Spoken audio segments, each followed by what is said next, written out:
Olá, pessoal, sejam muito bem-vindos a mais uma aula aí de Ateliê de Intervenções e Desenho Urbano. Pessoas, na nossa aula de hoje, eu vou ser um pouco mais direto aqui, que tem bastante coisa para falar, tá? Deixa eu iniciar aqui a nossa apresentação e vocês já conseguem ver. Na nossa aula de hoje, nós vamos tratar um pouquinho sobre. Só um minutinho, gente. Sobre a leitura do espaço urbano. Tá? Então, aula 4, leitura do espaço urbano, em relação a tudo que a gente precisa obter de dados para que nós consigamos desenvolver, então, um projeto de intervenções ou um projeto de reestruturação, de requalificação urbana, ou o que quer que seja. Primeiro, a gente entendeu, né, como é a interação do urbanismo com a própria cidade, a interação da gestão com a própria cidade, passando pela intervenção, passando pelo planejamento. A gente entendeu um pouquinho anteriormente sobre a história, e agora nós vamos entender aqui sobre como ler o espaço urbano, o que é o espaço urbano em si. Essa aula vai servir como base para muitos outros trabalhos de vocês, para muitas outras pesquisas de vocês. Nesta aula, eu vou sugerir aqui a vocês muitas leituras interessantes para que vocês consigam aí entender e compreender, e quem quiser saber mais, que tem ali um escopo, né, de autores para vocês saberem e pesquisarem mais sobre o assunto, tá bom? Então vamos iniciar, vamos dar continuidade aqui então. Então, metodologias de análise da paisagem urbana, a gente vai entender o que é esse termo paisagem urbana, falando ali da leitura da paisagem urbana, falando da leitura da cidade, tá? Referência aí das unidades 2 e 3 do livro de vocês, é claro que vai fazer referência também a outros elementos do livro de vocês, mas preferencialmente unidades 2 e 3, ok? Vamos lá. Primeira coisa, o que é paisagem urbana? E eu coloquei este texto, né, retirado ali da nossa, da minha, na verdade, dissertação de mestrado. Aqui do lado vocês conseguem, nesse QR Code, terem acesso a esta pesquisa completa, essa pesquisa na íntegra, para entender também o que é paisagem urbana, entre muitas outras coisas, entender o que é paisagem urbana. Mas, basicamente, em um compilado de informações relacionados ali com a paisagem urbana, né? Relacionados com os autores, na verdade, que tratam de paisagem urbana, o termo paisagem urbana aplica-se, portanto, em qualquer análise visual do espaço, veja, análise visual do espaço, onde se busca a compreensão geral do lugar e, de forma análoga, a causalidade entre efeitos e modificações do ambiente no ser humano.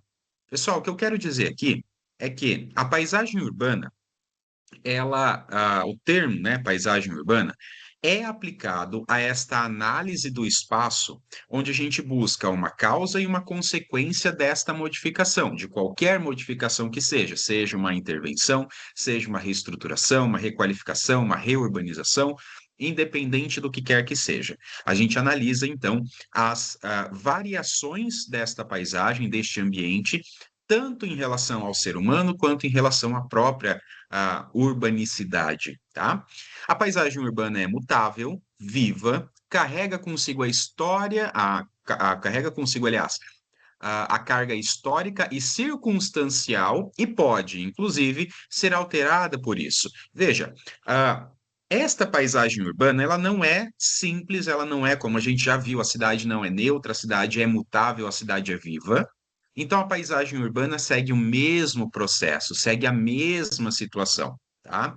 Paisagem urbana, neste caso, é mutável, é viva, carrega essa carga histórica, ou seja, tem a bagagem histórica circunstancial, quais foram essas circunstâncias que levaram aquilo a acontecer, né? E ainda assim a carga pessoal, né, daquela sociedade em si, aquela carga cultural daquela sociedade em relação àquela paisagem urbana, tá bom? Por este motivo, a utilização desta ferramenta não deve ser feita à distância, e essa ferramenta, o que eu quero dizer, é qualquer ferramenta de análise, ok? Deve-se buscar pertencer, estar e vivenciar a paisagem, aproximando-se e apropriando-se de toda a complexidade notada. Pessoal, O que eu quero dizer é o seguinte: a paisagem urbana ela é tão complexa, ela é tão mutável, ela é tão variável que, se nós pegarmos uma ferramenta de análise, qualquer ferramenta que vocês queiram, nesta minha dissertação, vocês vão encontrar uma das muitas possíveis ferramentas, né, que foram trazidas. Eu, na verdade, busquei criar uma outra ferramenta, a matemática, neste caso, para análise do espaço urbano, da paisagem urbana, tá? Então, paisagem urbana ela é tão complexa que a gente não dá para pegar uma única ferramenta e fazer com que ela seja 100% confiável, né? Não dá para a gente confiar 100% em mapas, não dá para a gente confiar 100% em imagens, a gente precisa vivenciar, a gente precisa se apropriar, a gente precisa compreender e, além de compreender, apreender aquilo que a cidade tem para nos fornecer.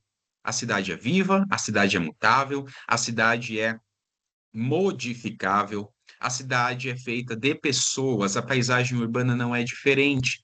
E as pessoas têm vieses diferentes, têm olhares diferentes, têm julgamentos diferentes em relação àquilo que elas estão vendo. Por isso que a paisagem urbana é tão complexa e tudo que a gente analisa em relação ao urbanismo é tão complexo, tá? E por que então aprender a ler a paisagem urbana? Qual que é o motivo de ler a paisagem urbana?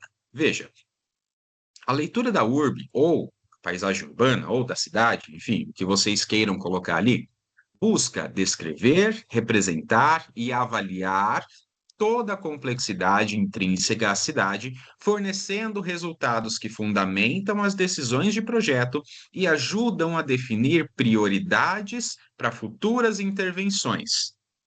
Este processo analítico ultrapassa as fronteiras de uma única disciplina, consolidando-se como uma abordagem multidisciplinar essencial para entender e transformar os espaços urbanos. Vamos entender uma coisa aqui, pessoal. Ah, Quando a gente busca ler a paisagem urbana, né, esta leitura ajuda a nós descrevermos aquela região, representarmos aquela região da forma correta e avaliar esta região a partir de um problema, a partir de uma circunstância, a partir de um gap de estudo, o que quer que seja.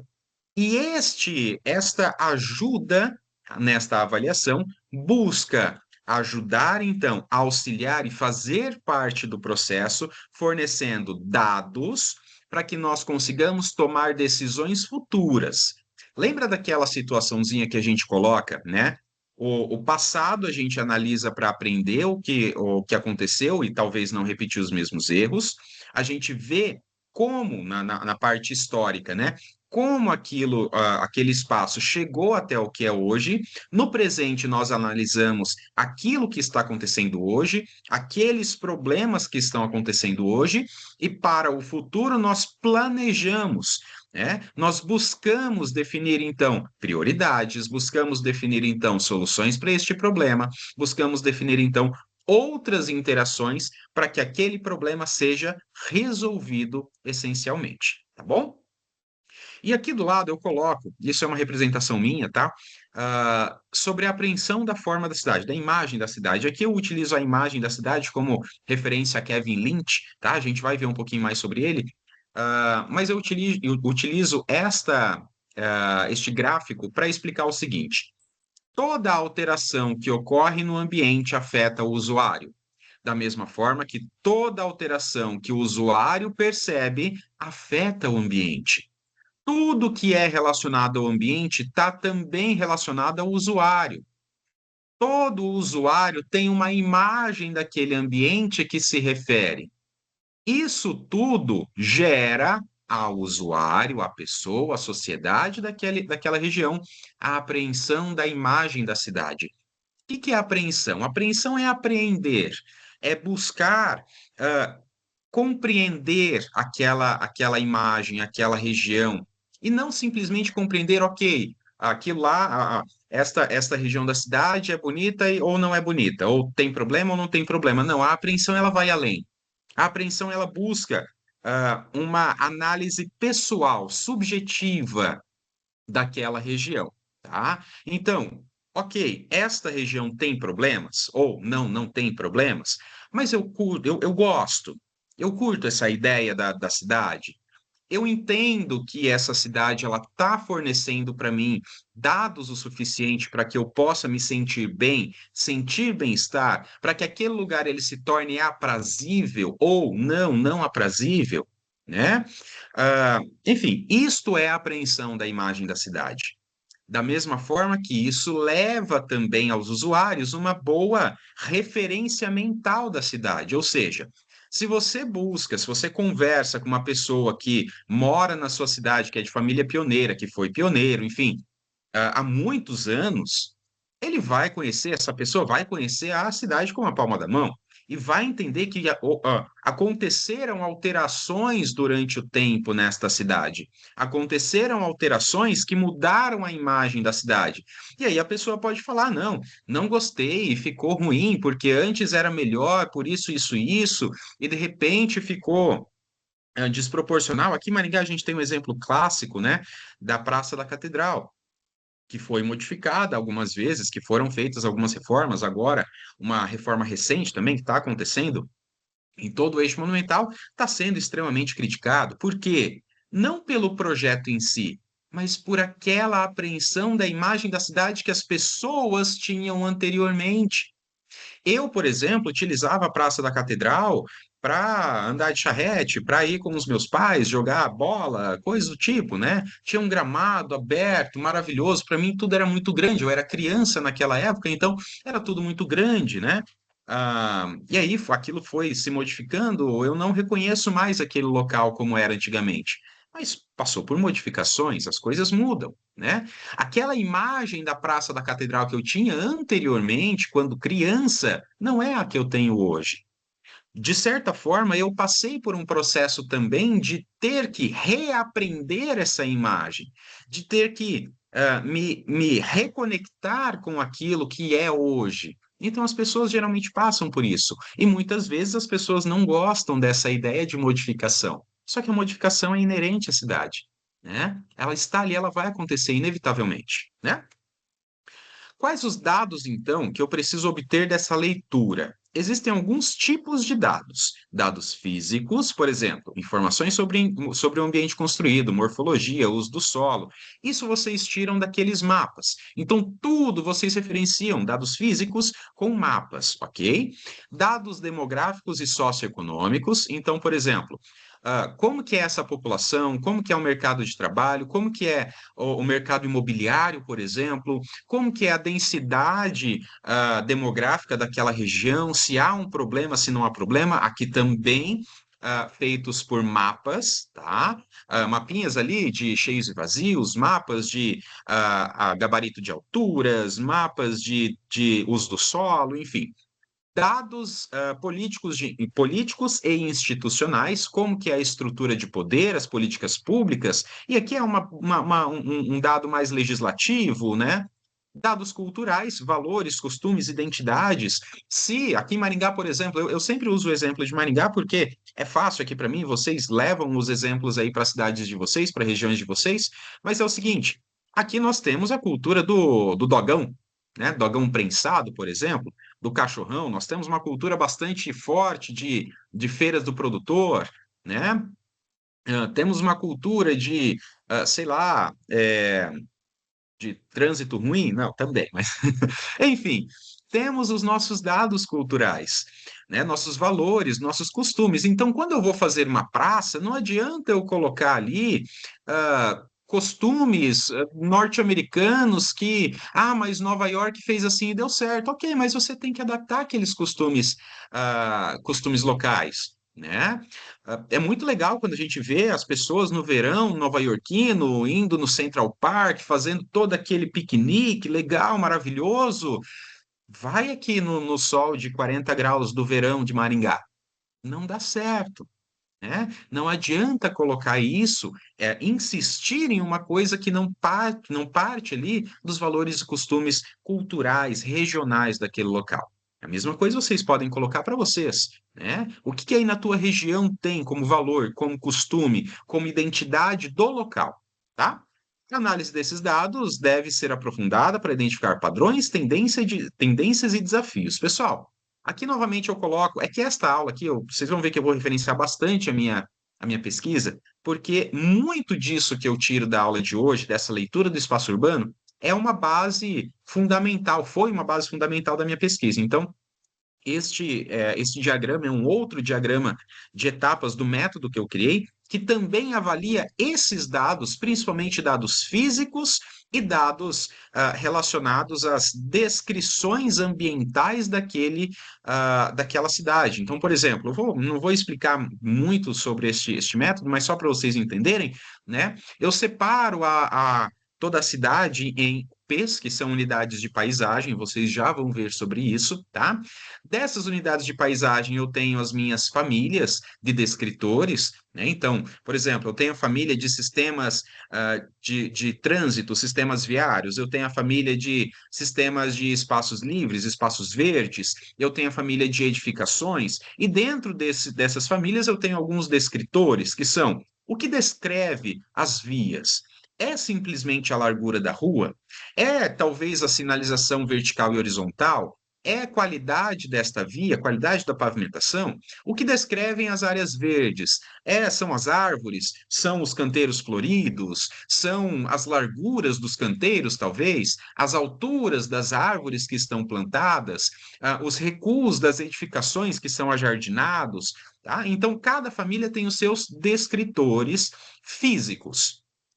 Tudo isso é referenciado por bases teóricas, tá? Então não estou tirando nada da minha cabeça. Isso tudo vocês vão ver. O principal autor disso aqui é Kevin Lynch. Vocês vão ver ele já, tá? E depois eu faço a aplicação. Não vou explicar isso aqui porque é uma situação matemática do Fuzzy de Mattel, que é uma forma de avaliação metodológica da minha pesquisa, né? É uma avaliação quali-quantitativa, então multicriteriosa, tá? Onde a partir de toda esta análise eu determino uma nota para cada uma dessas UPs, para cada uma dessas partes da cidade, sendo bom, por que que é bom, se ruim, por que que é ruim. Tá? Só para entender que esses dados, eles podem ser compilados, eles podem ser analisados de uma outra forma. Eu posso analisar mapa por mapa? Posso, mas eu posso também pegar todos esses dados e compilar numa única análise para o que eu pretendo? Posso também, tá bom? Então, entendam que isso pode ser mudado, beleza? E aí eu falo da tal da imagem da cidade. Pessoal, quem nunca viu este livro aqui, chegou a hora de vocês lerem. Professor, não tenho tempo para ler inteiro. Ok, pega, folheia ele, faz uma leitura meio dinâmica dele, dá uma olhada em resumos na internet, em resenhas sobre ele na internet, né? Científicas, por favor. Mas é um livro muito fácil de ler, é um livro muito simples e muito bom para vocês, tá? A Imagem da Cidade é um livro base do urbanismo, tá? Ele é escrito pelo Kevin Lynch, tá? Kevin Lynch, ele tem outros livros que ele fala também sobre a cidade, por exemplo, A Boa Forma da Cidade, é muito legal este livro dele, tá? Depois, lá no final, eu deixo a referência certinho para vocês buscarem, mas A Imagem da Cidade é um livro que é um livro base para o que nós vamos estudar. Então, o que que ele fala da imagem da cidade? Pelo Kevin Lynch, né? O campo da morfologia urbana promove melhores condições de planejamento urbano. Claro, se eu entendo morfologia, se eu entendo a forma da cidade e a imagem da cidade, a imagem que se cria, a imagem que é aprendida pelas pessoas em relação à cidade, eu tenho melhores condições, eu tenho dados estatísticos, quantitativos e qualitativos muito melhores para que eu possa ter condições de planejamento urbano. Ou seja, se eu tenho uma análise profunda da morfologia, se eu tenho uma análise bem específica da minha morfologia e da imagem da cidade por consequência, eu tenho também bases, eu tenho também condições de ter um bom planejamento, eu tenho também condições de desenvolver um bom projeto de planejamento urbano para aquela cidade. Se eu simplesmente me baseio pelo que eu acho que é, pelo que eu vejo que é, eu vou ter um projeto que não é adaptado. Sabe aquele tipo de projeto que a gente faz, né? Vocês vão se deparar com isso. Ah, eu pensei para você, cliente, que você pode ter uma casa assim, assim, você pode automatizar esta casa e você pode colocar aqui elementos que te remetam a tal coisa, enfim. E daí o cliente vira para você e fala: Ok, mas eu não preciso disso, eu só quero uma casa funcional. Não quero tudo isso, toda essa tecnologia. Eu quero uma casa analógica, né? Então você não buscou saber o que é a necessidade do teu cliente. É a mesma coisa. Aqui na cidade é a mesma situação. Se eu tenho toda a compreensão da imagem da cidade, eu tenho também dados para desenvolver um bom planejamento, tá? Outra coisa, Lynch defende que a cidade deve acompanhar os seus usuários nas atividades corriqueiras, apoiando os seus ritmos naturais. É claro, e isso aí, Lynch ele tem um link muito direto com o Yangel, né, que fala da cidade para pessoas. Pessoal, se a cidade é feita para pessoas, segundo Yangel, Lynch fala, a cidade, além de ser desenvolvida, ter que ser desenvolvida para as pessoas, ela tem que acompanhar essas pessoas nas suas atividades corriqueiras. Lynch complementa Yangel aqui, por mais que eu acho que o livro do Lynch é anterior ao livro do Yangel, mas as ideias elas se complementam, tá? Ah, ele diz o seguinte: essa cidade ela deve ser adaptada ao usuário de tal forma que as atividades desenvolvidas por aquela população devem ser plenamente desenvolvidas na cidade. A cidade deve dar condições plenas para que aquela atividade seja desenvolvida. Voltando um pouquinho aqui nos dados culturais, entendem que se eu não der condições para aquela cultura de feira do produtor na rua, fecho uma rua e faço a feira ali na rua, se a cidade não der condições para que isso aconteça, isso não vai deixar de acontecer, vai ter que acontecer em outro local. E se eu sei que vai acontecer, por que não formalizar? Ah, geralmente, quando a gente vai fazer projetos de parcelamento, parcelamento solo, né? Projetos urbanos, a gente avalia, pessoal, como que aquela área tem sido usada pela população. Às vezes eu tenho uma área inteira, uma gleba, por exemplo, e é um vazio urbano, um limite, segundo Lynch, né? Ah, e este limite ele é ultrapassado pelas pessoas, é atravessado por uma trilha, um caminho de terra que as pessoas fazem há muitos anos, e vem fazendo essa mesma trilha há muito tempo, e acaba que vira uma rua informal. Por que é que eu, como planejador da cidade, vou cortar aquela rua, sendo que o fluxo natural das pessoas é seguir este caminho? Aqui a gente está falando a mesma coisa. Se o fluxo natural é ter aquela atividade corriqueira, por que que eu vou evitar que isso aconteça? Eu tenho que dar condições.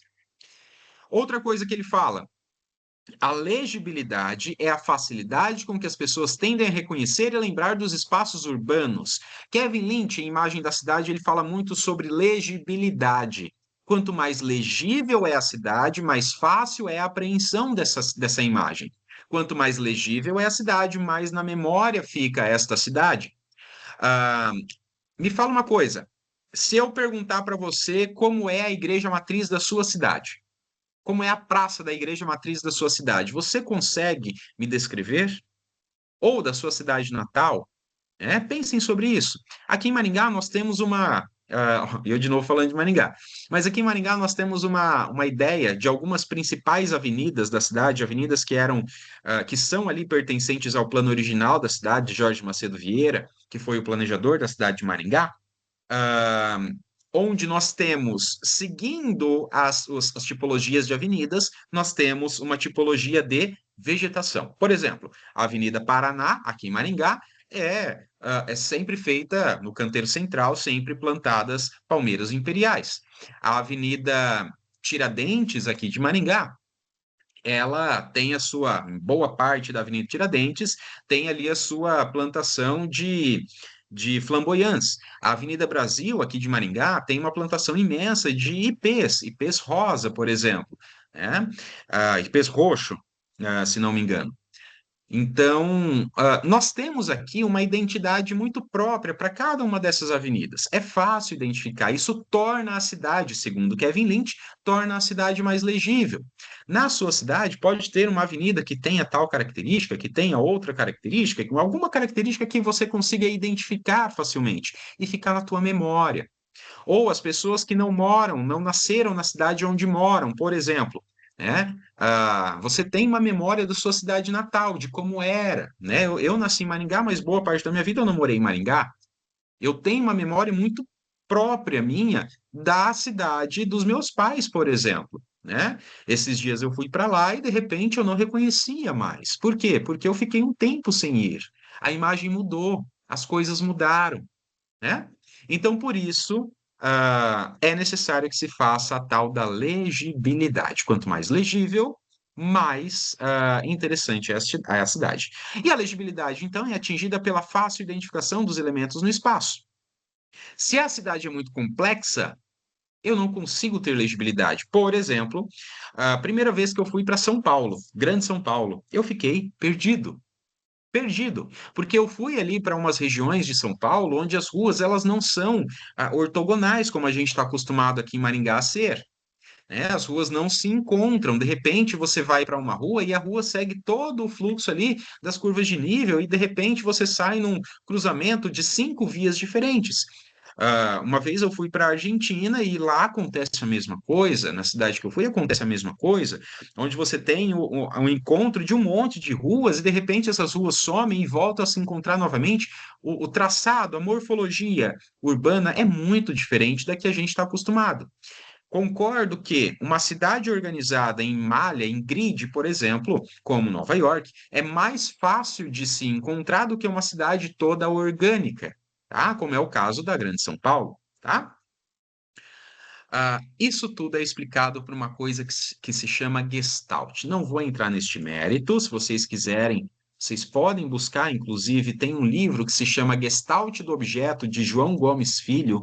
Vocês podem buscar este livro, é um livro super simples, super de boa para ler, bem pequeno, então, e vai explicar exatamente como a Gestalt está aplicada dentro da arquitetura e do urbanismo, tá?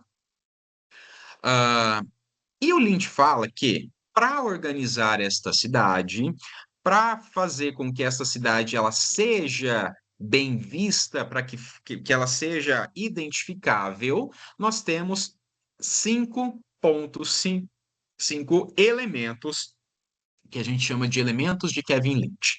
Primeiro, vias, canais ao longo dos quais o observador se move. Claro, o que são vias, são ruas, né?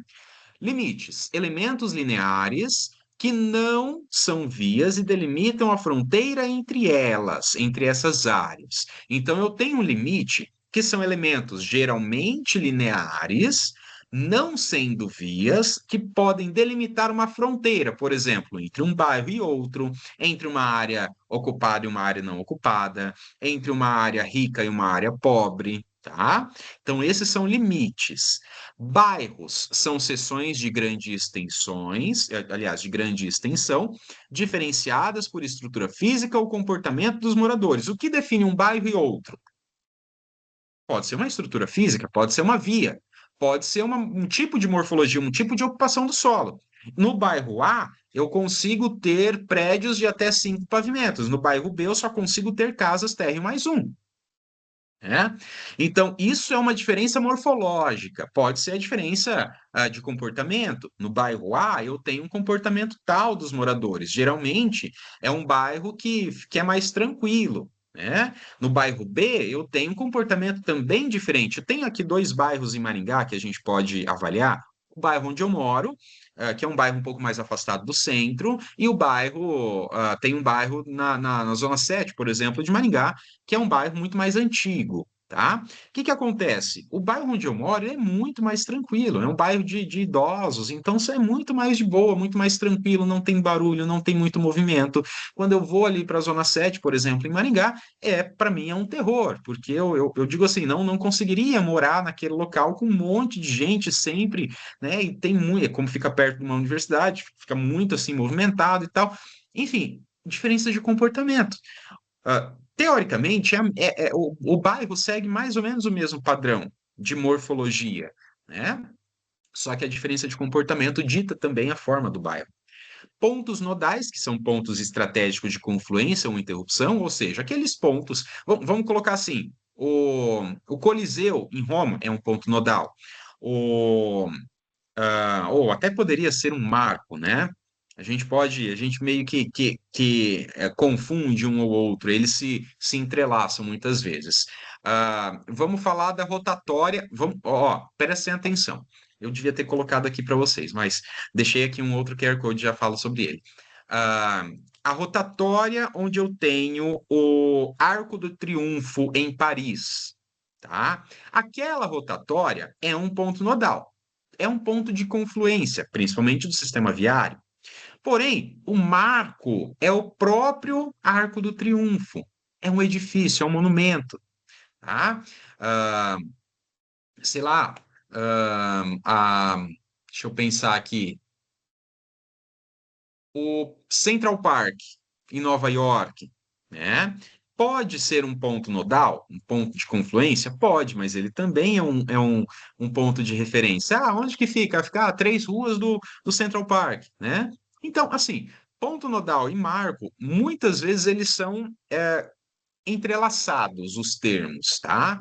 Porém, há de se entender que pontos nodais são pontos estratégicos, geralmente relacionados ao sistema viário, e o marco, né, ou os marcos, eles são pontos de referência externos, geralmente edifícios ou monumentos. Tem um obelisco, tem uma estátua, tem um edifício icônico, né?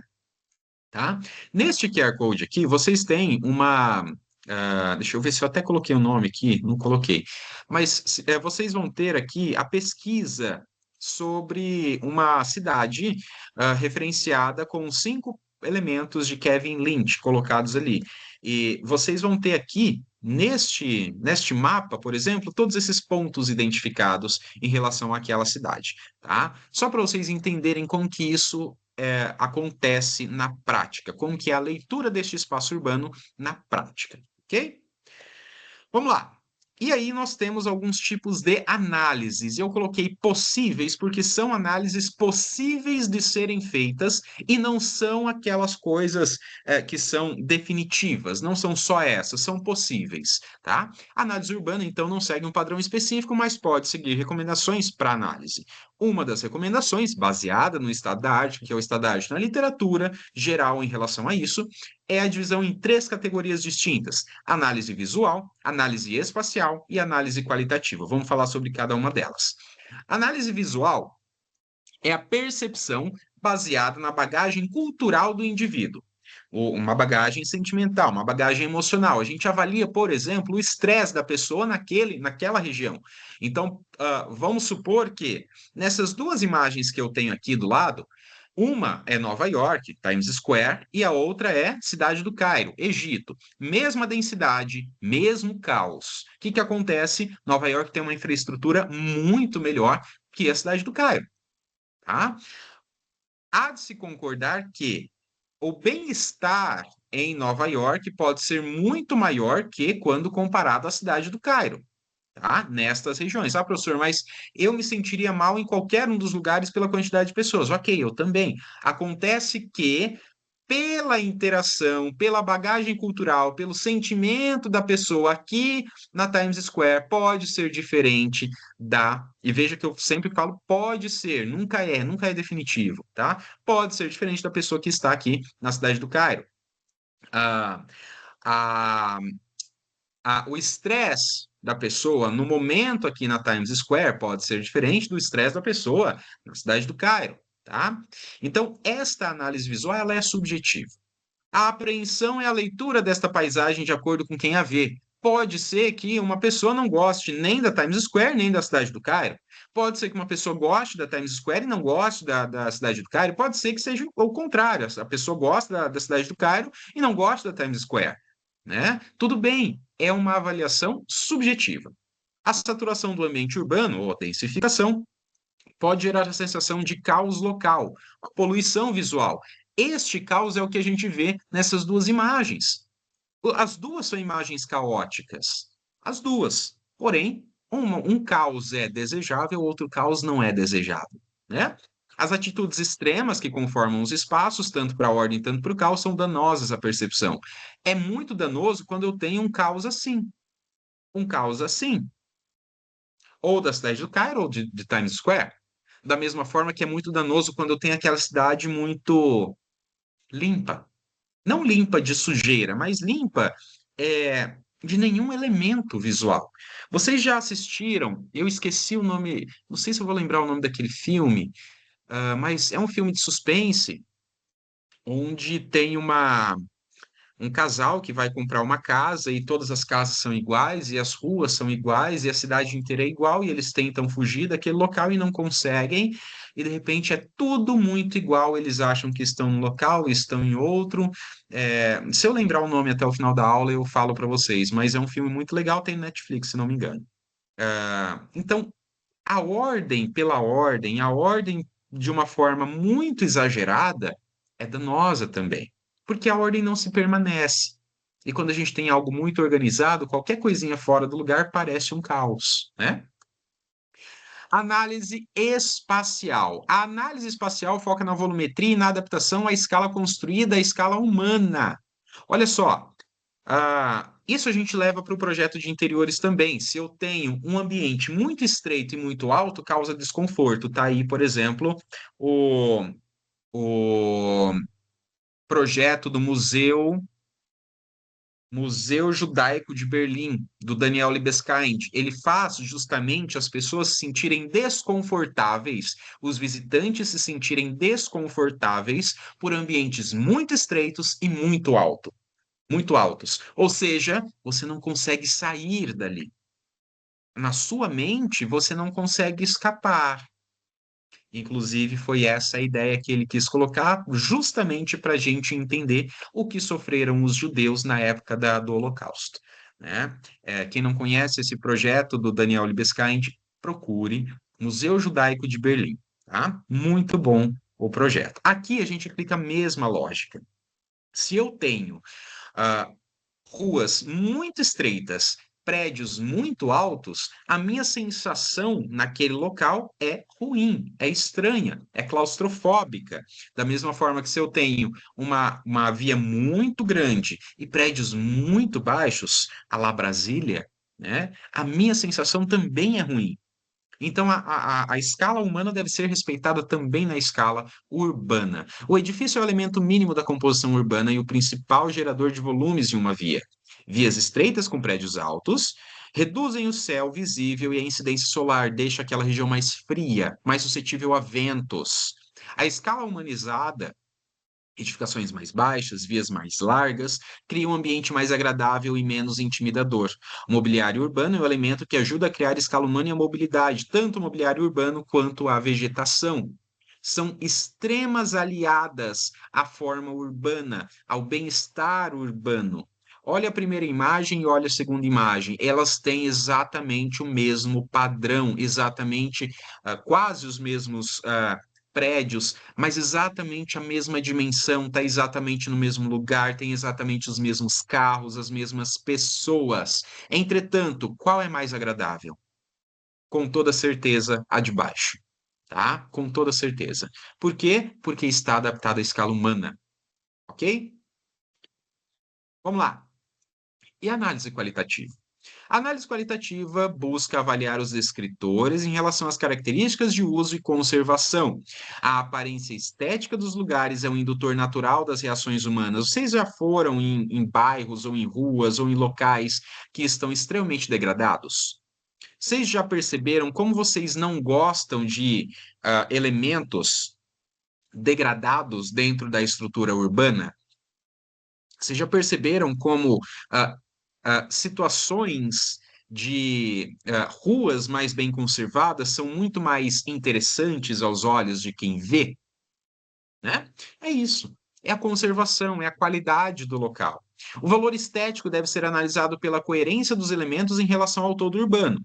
E a qualidade do pavimento, a segurança, as condições de usabilidade são fatores cruciais, são fatores dependentes, e vamos colocar assim, até utilizando o termo técnico, são fatores dependentes da relação entre urbano e as outras análises, né, a volumetria, enfim, essa dependência se dá ao fato de que eu posso ter uma volumetria maravilhosa, super adaptada à escala humana, porém, se for mal feita, se for mal acabada, se for ah, danificada, eu não vou ter a mesma sensação. E aqui eu coloquei para ilustrar, né, uma imagem da Avenida Cerro Azul aqui em Maringá, que, pela minha análise, foi eleita como a melhor paisagem urbana da cidade de Maringá, tá? Melhor qualidade urbana da cidade de Maringá, tá bom? E o que que eu faço com tudo isso, professor? Tenho todas essas análises, já sei como ler, já sei o que eu, né, por onde começar a leitura, mas o que que eu faço? O diagnóstico permite mapear as principais carências e potencialidades do espaço urbano. Serve como base para a identificação das prioridades e objetivos de intervenção. Veja, ah, sempre que a gente faz análise, a gente tem a ideia de criar algo. A gente tem a ideia de melhorar algo, de analisar as carências de algo e as potencialidades de algo. Serve como base, então, tudo isso para definição de prioridades e objetivos dessa intervenção. De repente, eu estou com um objetivo, eu quero fazer um jardim de chuva. Ok, mas de repente você vê que não há necessidade de um jardim de chuva. Há necessidade mais de espaços comunitários do que de um jardim de chuva, né?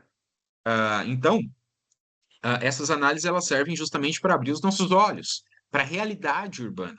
O planejamento exige uma abordagem holística e colaborativa. O que é uma abordagem holística? A abordagem holística é que envolve tudo, envolve todos os parâmetros, todos os elementos, tá? E colaborativa, claro, você não vai fazer uma cidade sozinho. A análise contextual, histórica, social e ambiental é fundamental para desenvolver projetos que se integrem ao entorno, não só ao entorno, como toda a cidade. Tá? Então é necessário pensar sempre na cidade como um todo. Eu estou fazendo uma intervenção neste ponto específico? Estou. Mas o que que isso vai impactar? Onde isso vai impactar na cidade? Tá? E a leitura do espaço urbano e a qualidade de vida? Existe um vínculo muito grande entre espaço urbano e qualidade de vida. A configuração morfológica modula as experiências das pessoas, as experiências e percepções das pessoas. Claro, se eu tenho uma morfologia X, eu vou ter uma percepção X. Se eu mudo essa morfologia para Y, eu vou ter essa alteração de percepção para Y. A morfologia da cidade deve transcender a função de abrigar, tornando-se um ambiente atraente. A gente não tem só, e nós somos urbanistas. Além de urbanistas, somos arquitetos. A gente entende como as coisas acontecem. A gente não faz um projeto só por fazer. A gente faz um projeto para dar qualidade de vida às pessoas. Então, não basta apenas criar esses projetos.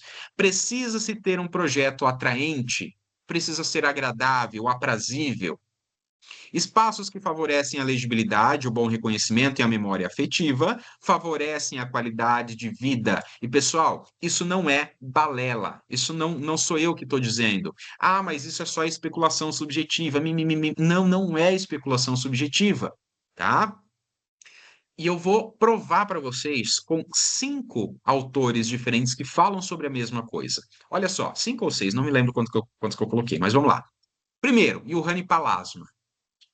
Eu confronto a cidade com. E aqui eu vou ler literalmente o que está nesses textos desses autores, referenciados ao urbanismo e bem-estar, ao urbanismo e qualidade de vida sempre, tá? E o Rani Palasma fala o seguinte: eu confronto a cidade com o meu corpo. Minhas pernas medem o comprimento da arcada e da largura da praça. Meus olhos fixos inconscientemente projetam meu corpo na fachada da catedral. Meu peso encontra a massa da porta da catedral e minha mão agarra a maçaneta enquanto mergulho na escuridão do interior. Eu me experimento na cidade. A cidade existe por meio de minha experiência corporal. A cidade e o meu corpo se complementam e se definem. Eu moro na cidade e a cidade mora em mim. Olha, chego a arrepiar.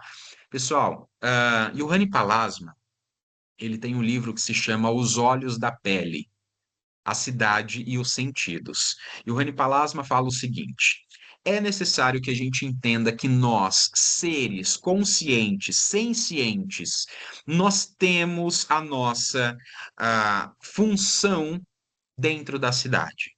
Nós temos a nossa função biológica dentro da cidade. Nós não podemos nos definir sem o nosso corpo. Nós sentimos a cidade. independente da pessoa. Tem uma pessoa que tem deficiência visual, ela vai sentir a cidade da forma dela. A pessoa que tem deficiência auditiva vai sentir a cidade da forma dela, tá? A pessoa que tem deficiência motora vai sentir a cidade da forma dela.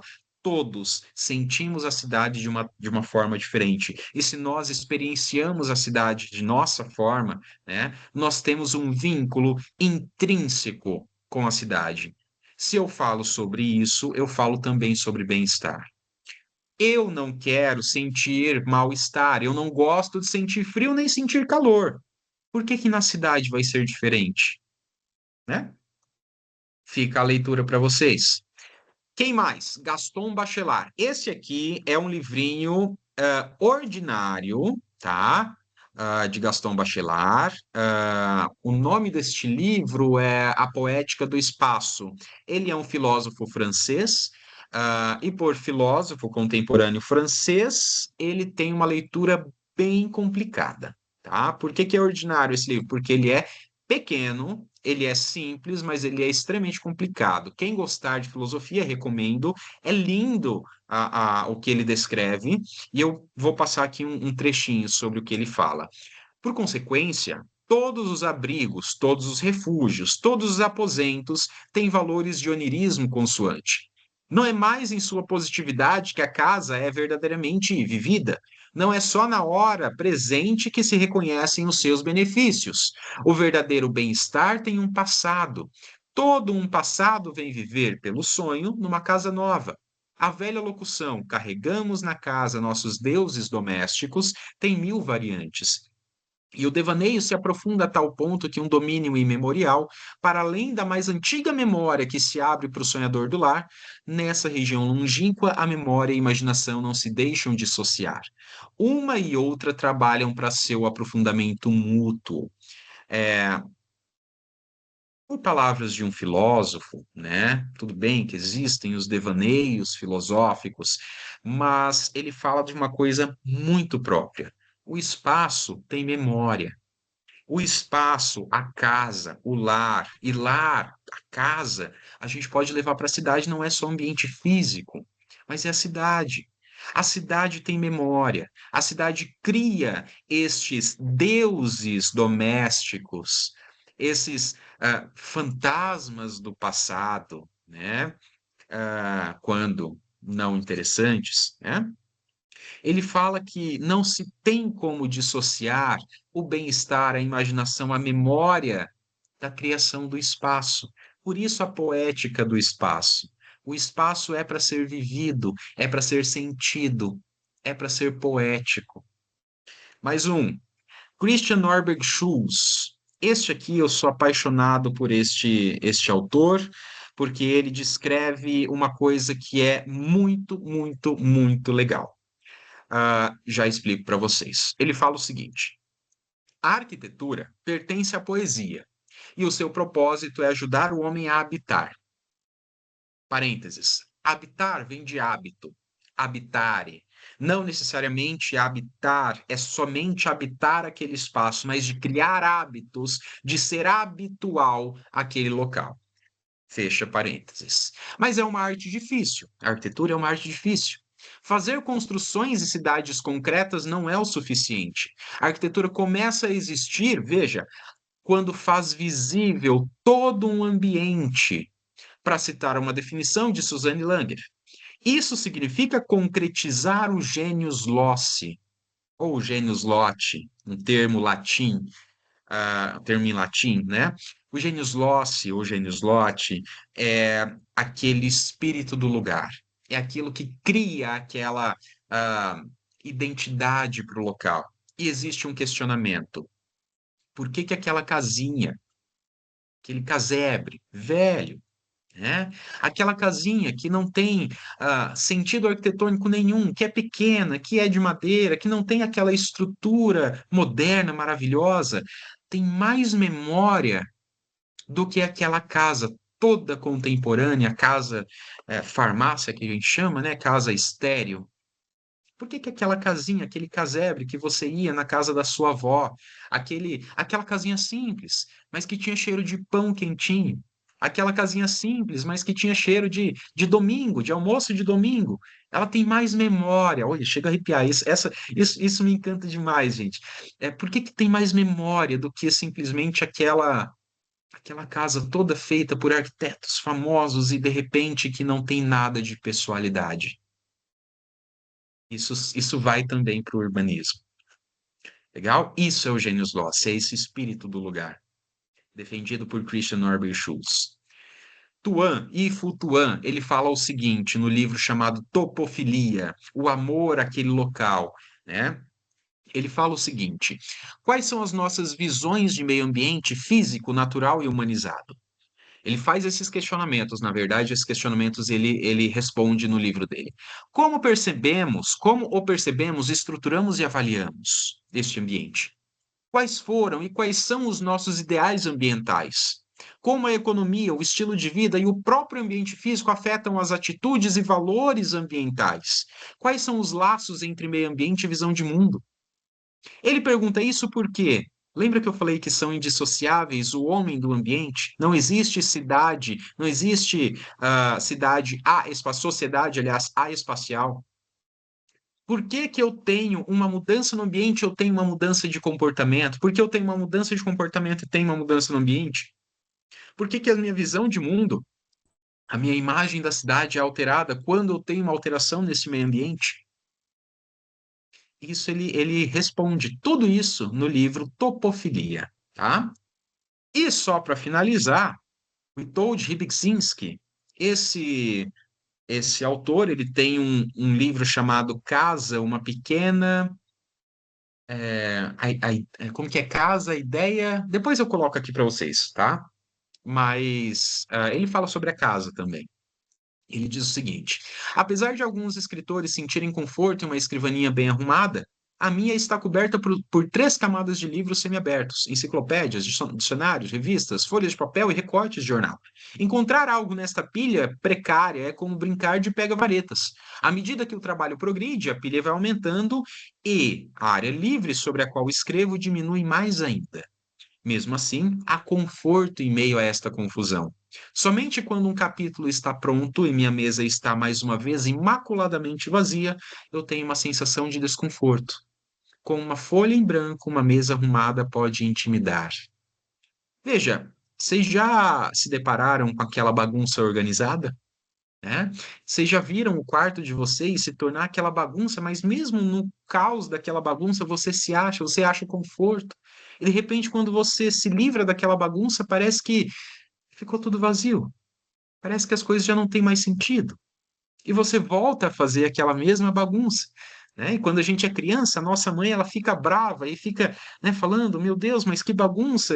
Como você consegue se achar no meio dessa bagunça? E você sabe que aquela bagunça te dá conforto, né? É isso que ele fala. Ele fala o seguinte: não é porque eu não preciso ter um ambiente, com as palavras dele, imaculadamente organizado, eu não preciso ter aquela cidade perfeita, sem nenhum ponto fora da curva, para eu ter uma cidade boa. A cidade boa é aquela que se adequa, que se adapta. Tanto a casa quanto a cidade, ela deve se adaptar ao seu usuário. Se eu preciso fazer uma região de feira, feira livre, de feira do produtor, né? Mas vai ficar bagunçado, é um monte de barraca. Mas é isso que a gente precisa. Por que que eu vou fazer uma área toda construída, bonitinha e sem nada de errado, sendo que quem vive na cidade são pessoas e não robôs, né? Eu acho lindo o que o Ribiksinski fala. Eu sei ler a cidade, sei como ela é, sei como é a história, sei criticá-la e sei como deveria ser. Mas como eu busco bem-estar? A partir de tudo isso que vocês viram, como que a gente busca esse bem-estar? Como que a gente trabalha esse bem-estar? Se a gente deve trabalhar para as pessoas, como que a gente busca isso? Por esses estudos aqui. Forma e função, lugar e espaço, planejamento, morfologia, intervenção e desenho urbano. Essas são as análises possíveis. Disso eu dei uma introdução, de tudo isso eu dei uma introdução para vocês. E se eu conseguir instigar vocês um pouquinho a buscar um pouco mais sobre isso para vocês projetarem, eu já cumpri minha função. Se vocês estiverem projetando em equipes, cada um pesquisa um autor e cada um traz uma ideia diferente. Cada um fala alguma coisa diferente que acha sobre aquele local. Se você está fazendo em individual, pesquisa um, dois autores e veja, pensa como esses autores pensam para você conseguir pensar no seu trabalho de forma diferente. Pensa o teu trabalho externamente. Veja o que você está projetando de fora, como se você não conhecesse. E aí você vai conseguir atingir os pontos necessários para que você consiga fazer um bem-estar, uma cidade com bem-estar, ok? Deixo aqui as nossas referências, tá? Gaston Bachelard, A Poética do Espaço, Jan Gehl, Cidade para Pessoas, Kevin Lynch, A Imagem da Cidade, Christian Norberg Schulz, O Fenômeno do Lugar. Este aqui, gente, está dentro de um livro chamado Uma Nova Agenda para a Arquitetura, de Kate Nesbitt, está exatamente nas páginas 443 a 461, tá? Livro maravilhoso, inclusive. E o Rani Palasma, Os Olhos da Pele. A minha dissertação, para quem quiser, ela está disponível lá, mas eu deixo a referência aqui. E o Rybczynski, Casa Pequena História de uma Ideia, que também fica aí como recomendação para vocês. Ok? Pessoal, era isso. Hora de estudar agora, hora de projetar, de colocar todas essas ideias no papel que vocês vão conseguir projetar, sem dúvidas, um excelente trabalho, um excelente espaço urbano aí no trabalho de vocês. Tá bom? Deixa eu parar de compartilhar aqui. Fico por aqui. Muito obrigado pela presença de todos e até a próxima, gente. Valeu. Até mais.